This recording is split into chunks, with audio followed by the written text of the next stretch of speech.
Well, I mean, if I didn't make a video about this, then people that rooted for Manchester United would feel like I was ignoring them. Just kidding. That's probably never going to happen. But it's the biggest news in football that's dropped in the last 24 hours. But I'm sorry, there were no Zealandisms that came out yesterday. Don't worry, there's going to be an extra one each day this weekend because I had to go pick up my bib for the marathon and stream and stuff. Just in case you didn't know that I was running a marathon. It's totally fine. I completely understand if you decided that was something that you wanted to forget about because honestly, I am kind of cheating. I use the gravitational pull of my forehead to kind of magnet my way towards the finish line. I only take like 5 steps. I just kind of float forward. It's like a piece of metal going towards a magnet.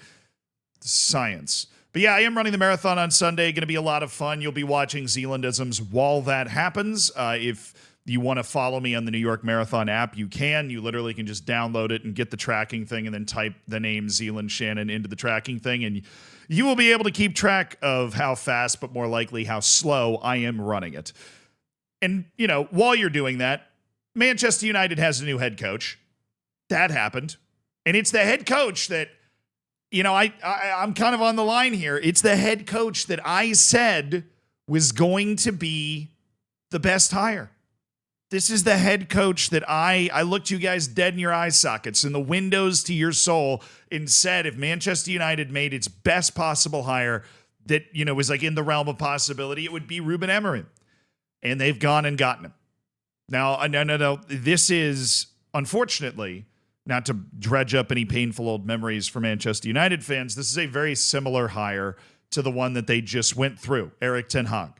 But basically what you're getting is somebody that I think has accomplished a little bit more than Erik ten Hag up to this point in his career, but is the same type of coach. Somebody that, even though he was in his comfort zone, his native country, and so on and so forth, he was able to construct a team in a system and drastically improve that team and that system and improve the performance of the players there, which is a very often overlooked part of this entire equation. Ten Hag did this very well, and then, of course, he ended up buying some of those players, and he wasn't able to kind of keep that player development momentum going once he'd gotten to Manchester United. Well, Ruben Amorim, I'm just going to throw a couple of names around.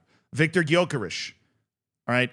Gonzalo Inacio, okay? Ousmane Diomande, right? These are guys that have gone to Sporting and become really significant household names as guys that are expected to make an impact at the highest levels of the sport, expected to make Sporting a ton of money.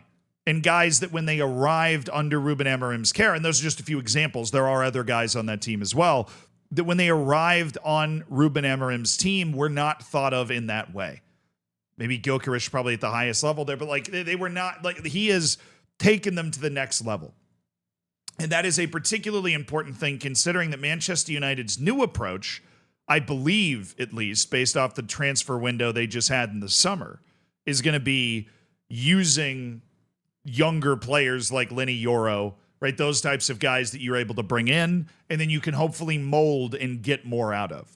There are different types of coaches. There are your motivational coaches. There are your tactical genius coaches. And then there are your coaches that can develop players. Now, of course, every coach has all three of those factors, like in not necessarily in equal parts, but they're all there. It's not like just because Pep Guardiola is a tactical genius, he can't motivate players and he can't develop them. He's a god at all three, basically.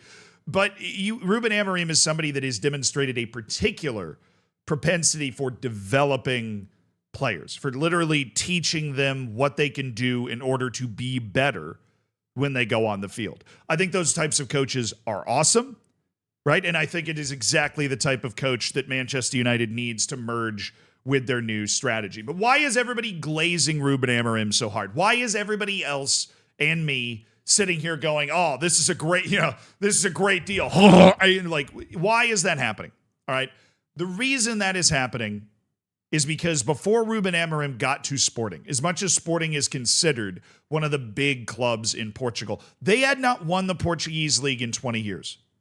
All right. Ruben Amorim, not only before he got to Sporting was he a hot topic. I can't exactly remember what he did, but I knew who Ruben Amorim was before he got to Sporting. He was somebody that was, explosively leading a team up right? I remember, I think it was like maybe in the third or second division, and he was just, the team he was coaching was just doing better than every other team, and they weren't supposed to be doing better than every other team. Sporting brings him in. He wins the league again. He's got them all over it. Won some cups, right? Portugal's got 2 different cups, the Taça de Portugal, and they have the League Cup there as well, right? He's won a couple of those. He turns Sporting into the best team in Portugal.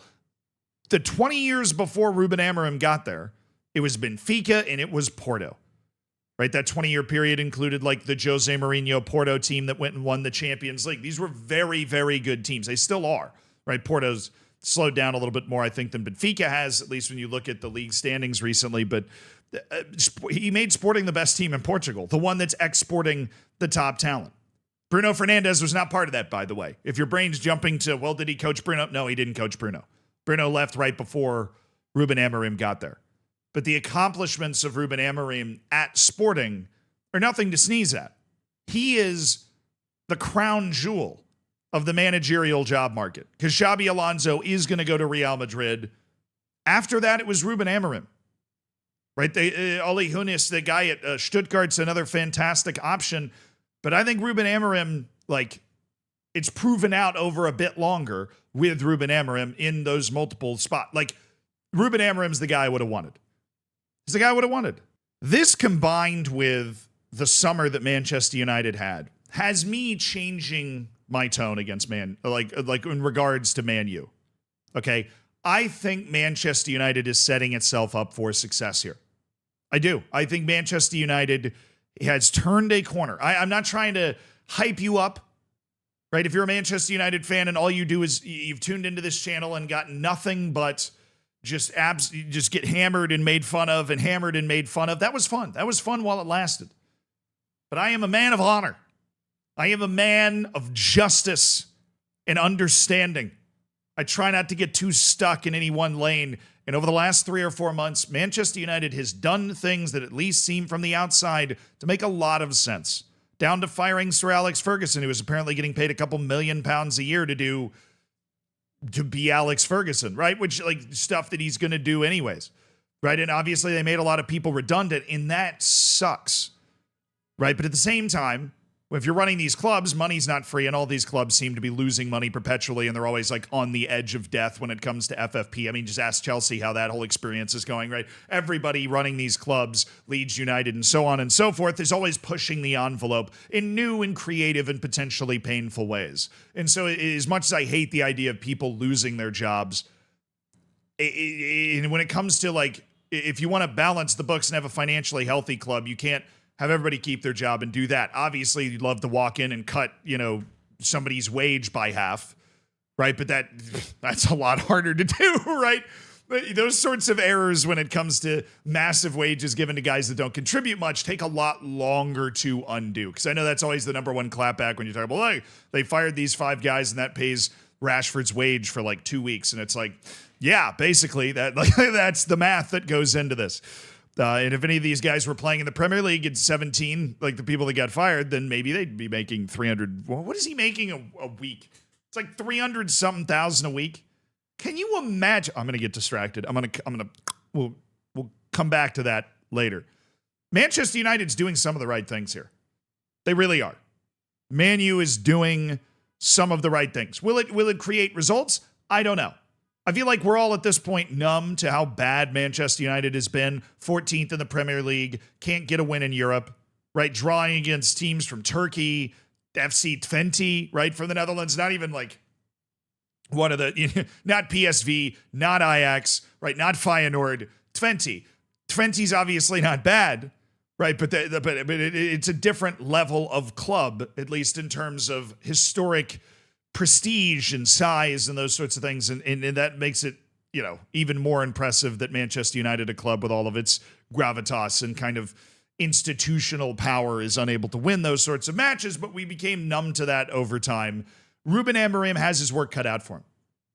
And I will very likely be in this chair defending terrible results by Ruben Amorim's Manchester United for a while, right? I'm not going to extend grace forever.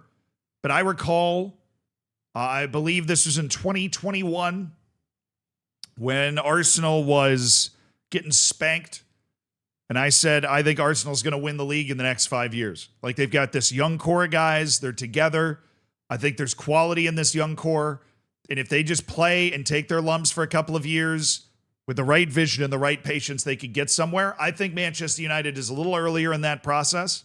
But I think it is possible over the next year they set themselves up with a good core of players they trust to grow together and a manager, much like Mikel Arteta, that is going to be able to sit there and develop those guys and implement a system and start to be able to compete with the Real Madrids, the Manchester Cities, the Liverpools, and the Bayerns of the world.